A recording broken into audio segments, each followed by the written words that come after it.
At precisely 6:22 a.m. on a frozen January morning, the silence along Ukraine's eastern frontier shattered.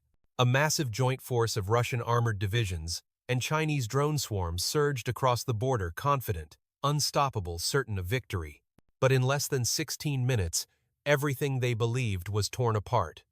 From the sky, blinding arcs of fire carved through the steel tide. From hidden valleys, missiles erupted with surgical precision. In that instant, the invaders realized they had walked into a kill zone meticulously prepared for months, perhaps years. What changed the game so completely? Was it technology, strategy, or something far more hidden? And what message was Ukraine, with NATO at its shoulder, sending to the world? If you value sharp, uncompromising military insight, hit like, subscribe, and tell us your take in the comments. Your voice shapes the truth we uncover. The world had seen skirmishes before, but this was different. Intelligence satellites had tracked the massing of Russian armored brigades for weeks, yet no one predicted Beijing would gamble its prestige alongside Moscow in such an open thrust. At 6:22 a.m., that gamble became a coordinated breach across multiple sectors of eastern Ukraine. NATO reconnaissance aircraft, already circling high above the Black Sea, relayed every movement in real time to Ukrainian command. For the first few minutes, the incursion seemed unstoppable, heavy armor grinding forward, drone swarms blackening the horizon. But then, the unseen layers of Ukraine's defense began to awaken, one after another. Would the world witness a last stand? Or a lightning-fast reversal no one could have imagined? The first warning came not from the frontline troops, but from a series of encrypted pings on NATO's Allied Ground Surveillance Network at precisely 6:21 a.m. A wall of red icons, each representing an armored vehicle or drone, surged westward across the Ukrainian border. The coordinates placed them near the industrial outskirts of Severodonetsk, a sector believed to be fortified but relatively quiet in recent weeks. Within 60 seconds, the encrypted feed was relayed to Ukraine's Joint Operations Command in Kyiv, where Lieutenant General Mikhailo Verbitsky studied the map in grim silence. The incursion was no probing attack. It was a full-scale push, coordinated and deliberate. At 6:22 a.m., the first Russian T-90M tanks rolled past the border posts, their diesel engines roaring in the bitter cold. Overhead, Chinese-made WZ-10 attack drones, painted in muted gray camouflage, streaked west, their optics sweeping for targets. The combination was no accident. Russia's armor would punch through, while China's drones would blind and suppress Ukrainian defenses. On paper, it was an intimidating pairing. In practice, it was about to collide with the most sophisticated, multi-layered defense Ukraine had ever assembled. The pre-battle chess game. What neither Moscow nor Beijing realized was that their combined operation had been under a magnifying glass for weeks. NATO E-3 Sentry AWACS aircraft had maintained a near-constant watch, while USRC 135 Rivet Joint signals intelligence planes eavesdropped on encrypted transmissions. Even more crucial was the quiet deployment of American space-based infrared systems satellites, capable of detecting missile launches and troop movements from thousands of miles away. Every armored column, every drone formation, had been mapped in detail. The Ukrainian plan was codenamed Operation Iron Web. It was built around three core elements: layered air defense, Patriot Pack, 3 batteries guarding key cities, NASAMS covering intermediate zones, and mobile IRIS-T units protecting frontline troops, long-range precision fires, HIMARS, and recently supplied ATACMS missiles capable of hitting high-value targets deep in enemy lines. Decentralized command nodes. A network of hardened bunkers and mobile command vehicles ensuring the loss of any single HQ would not collapse the defense. The opening clash. At 6:24 a.m., the first layer came alive. 2 Russian Ka-52 attack helicopters, escorting the tank columns, suddenly vanished from radar. Moments later, images from a Ukrainian Bayraktar TB2 drone showed flaming wreckage spiraling into the frozen fields. The kills were credited to an IRIS-T SLM battery, positioned in a concealed tree line 5 miles from the front. 6:25 a.m., the second layer responded. Dozens of Patriot Pack 3 interceptors launched almost simultaneously from sites near Kramatorsk. their contrails slicing the pale sky.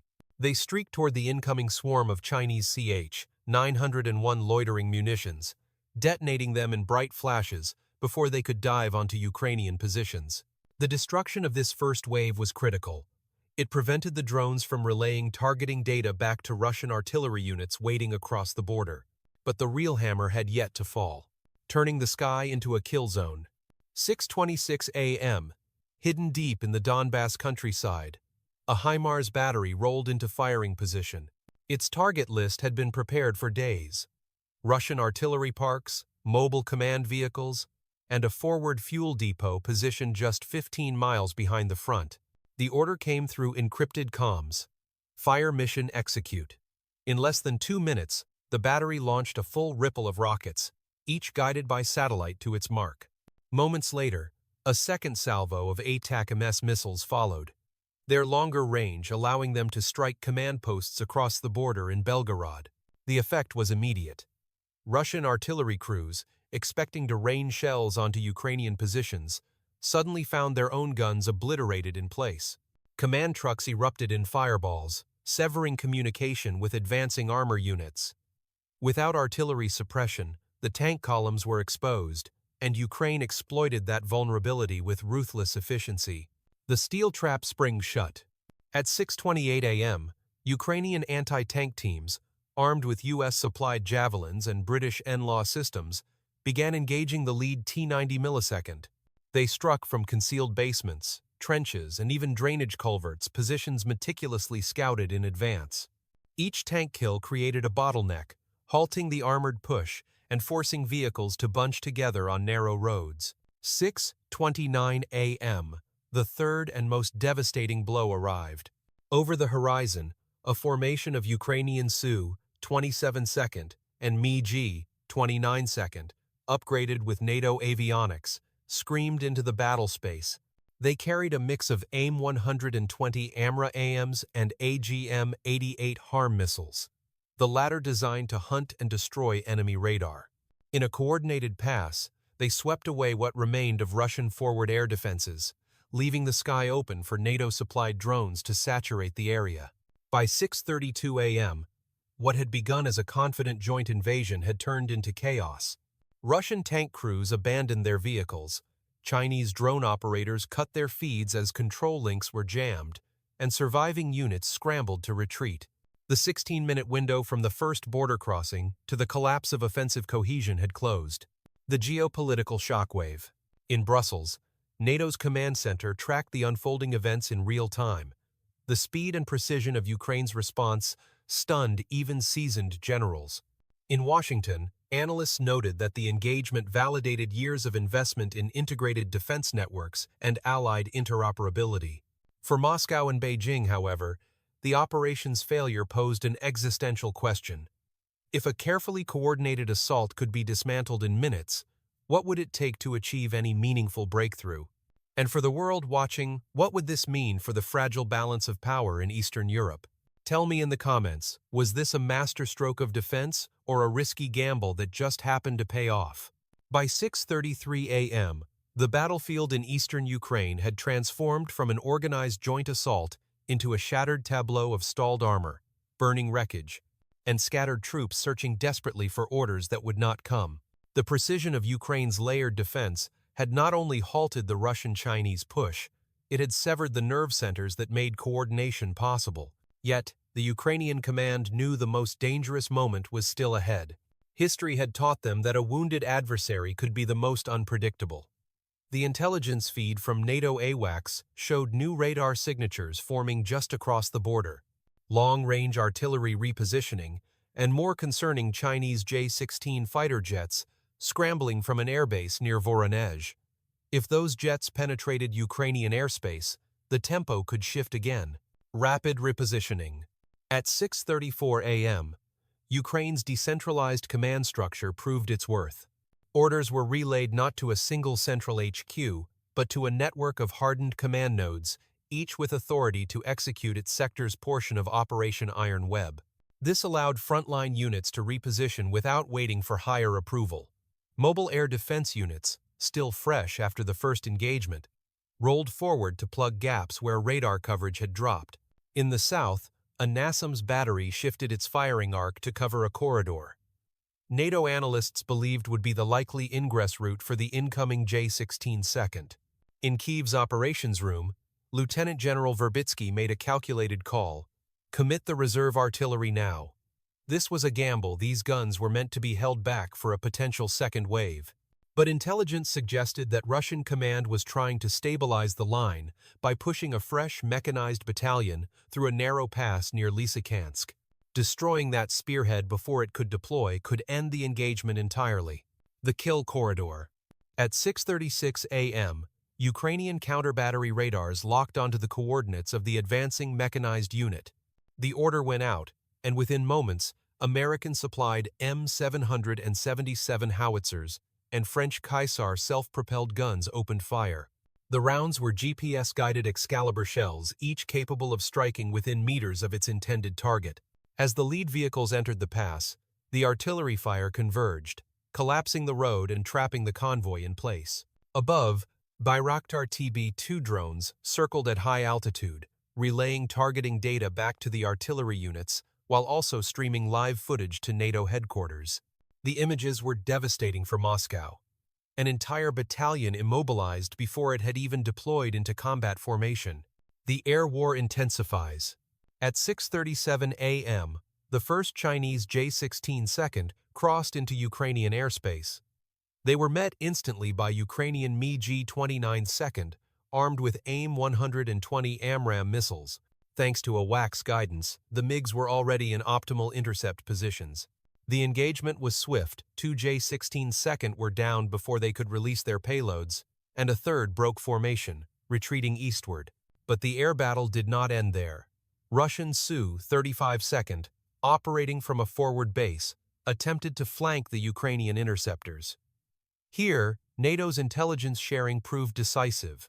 British Typhoon fighters, flying from a base in Romania under the cover of a training mission, entered the combat zone under direct coordination with Ukrainian command. Within minutes, the Su-35 threat was neutralized. Electronic warfare turns the tide further. While the air and artillery battles raged, Ukraine activated a lesser-known aspect of Operation Iron Web, a comprehensive electronic warfare (EW) offensive. Mobile EW units, like the Bukovel AD and American-supplied Crew Duke systems, began jamming GPS and radio signals across the contested sector. Russian drones lost navigation, veering off course or crashing entirely. Chinese loitering munitions failed to find their targets, hovering aimlessly until fuel depletion forced them down. Even Russian ground units found their secure comms disrupted. Field commanders resorted to civilian cell phones, a fatal mistake, as NATO signals intelligence locked onto these transmissions and relayed their coordinates to Ukrainian artillery. The final hammer blow. At 6:41 a.m., 19 minutes after the first border crossing, Ukrainian special forces launched their own strike. Operating in small teams deep behind enemy lines, they had been tracking a mobile Russian command post concealed in a forest near the border. Using encrypted laser designators, they guided an ATACMS missile directly onto the target. The explosion was visible for miles. With that strike, the last operational coordination hub for the invasion force was gone. By 6:44 a.m., the surviving Russian and Chinese units were in full retreat. Some abandoned their vehicles to move faster on foot. Others attempted to regroup east of the border, only to find their reassembly areas under continuous observation by NATO surveillance assets. The world reacts. In Washington, the National Security Council convened an emergency session. President and Joint Chiefs received live updates from the Pentagon's War Room, where analysts noted that Ukraine's 16-minute victory represented a new paradigm in modern warfare: the fusion of Allied intelligence, precision strike capability, and decentralized command.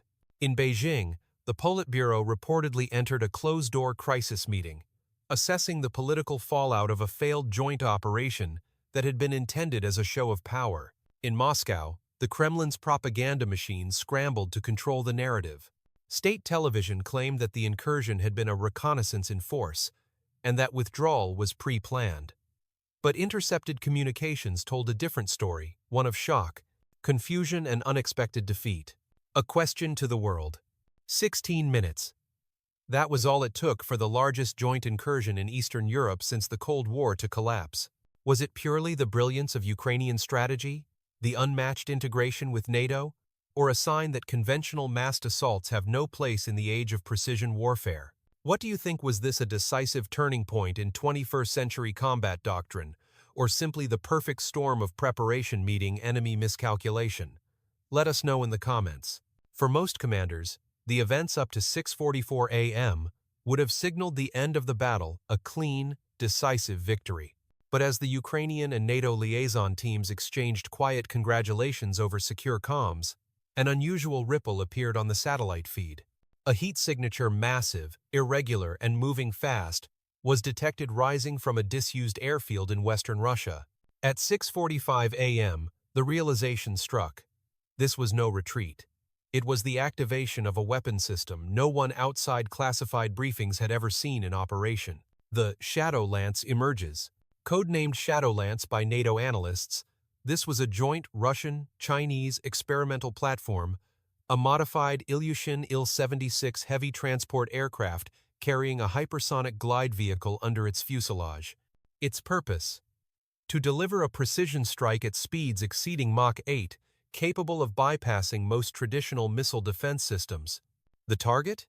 Ukrainian command and control infrastructure west of Dnipro, far beyond the immediate battlefield. Destroying it could cripple Ukraine's ability to coordinate future operations, even if this battle was already lost on the ground. A race against seconds. At 6:46 a.m., the Ukrainian Air Force scrambled its fastest interceptors, while NATO tracking stations relayed firing solutions to every available air defense battery in the corridor. The problem was speed. Shadow Lance would be over Ukrainian airspace in under 6 minutes. Patriot PAC-3 crews switched to high-priority intercept mode, locking their radars on the incoming threat. Then came the unexpected twist. Ukraine's EW units, still active from the earlier engagement, began saturating the airwaves with interference specifically tuned to disrupt the glide vehicle's guidance package. This was untested. No one knew if hypersonic platforms could be blinded in this way. The unthinkable interception. At 6:50 a.m., as the glide vehicle crossed the Dnipro River at low altitude, a single PAC-3 MSE interceptor launched from a concealed site. The odds were slim, yet, seconds later, sensors confirmed a mid-air detonation. The hypersonic warhead had disintegrated in a blinding flash above open farmland, never reaching its target. The shock inside NATO command was palpable. Not only had Ukraine neutralized a cutting-edge joint strike, but it had done so with a combination of EW disruption and precision interception, a feat some Western militaries had doubted was even possible. Strategic implications. For Russia and China, the failure of Shadow Lance was worse than the collapse of the initial incursion. It revealed their most advanced weapon system to NATO intelligence without achieving any tactical gain. Every sensor log, every telemetry file from the engagement would now be analyzed by Western defense labs, accelerating countermeasure development worldwide. As the battlefield quieted, one reality became clear.